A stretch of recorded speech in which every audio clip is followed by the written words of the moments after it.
Oh iya, negara. makanya karena saya pakar hukum tata negara. Jadi harus juga saya akan paham perbaiki dengan posisi cara itu. ngomong Mbak Irma tadi, ya kan? Boleh lah biar rame sedikit. Gini, kalau kita bicara teori harus hati-hati. Demokrasi itu padanannya nomokrasi.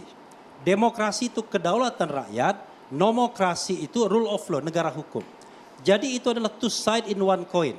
Dua sisi dari mata uang yang sama. Makanya Indonesia disebut sebagai constitutional demokrasi. Jadi demokrasi yang berlandaskan hukum atau konstitusi. Jadi kalau kita bicara tentang demokrasi, itu bukan berarti demokrasi membutuhkan hukum saja. Demokrasi, kedaulatan rakyat, hukum adalah nomokrasi.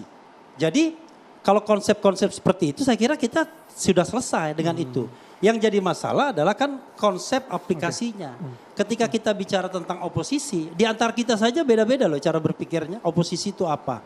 Karena kita sesungguhnya ketika kita ingin menolak terminologi oposisi, kita bicara mengenai Indonesia tidak mengenal oposisi. Tapi tokoh-tokoh politik selalu ngomong tentang oposisi. Makanya menurut saya yang harus kita sepakati hari ini adalah bahwa saya setuju gaya Dedi. Oposisi itu adalah kesediaan Anda berdiri di luar pemerintahan. Karena bagaimanapun harus ada partai yang di luar pemerintahan. Anda bayangkan kalau seandainya semua partai ada di dalam pemerintahan. Saya bisa mengkritik.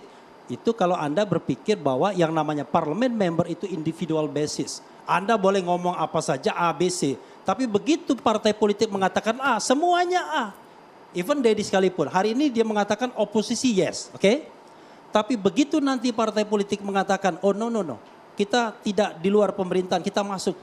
Selesai dia. Tapi itu belum putus Bang, belum putus sampai 24 Mei ya Bang Deddy. Saya ingin mengatakan bahwa di kita itu ada paradoks. Di satu sisi sistem pemerintahan presidensil, tetapi di sisi lain tidak individual basis. Saya ingin mengatakan Prabowo boleh ngambil semua partai politik dalam pemerintahannya.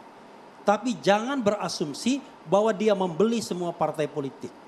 Harusnya semua anggota DPR itu adalah dalam tanda kutip oposisi terhadap pemerintahan. Tentu oposisi yang loyal dan konstruktif. Jadi kalau misalnya Anda mengatakan bahwa program itu jelek, Anda katakan jelek. Kalau bagus, Anda katakan bagus. Sama seperti saya. Saya akan mengatakan Prabowo bagus in some term, tetapi saya mengatakan tidak bagus. Nah, jangan sampai ketika kita tidak bagus itulah kemudian timbul masalah-masalah hukum diadukan. Maka demokrasi tidak akan berjalan ketika teror kemudian diutamakan. Itu yang ingin saya katakan.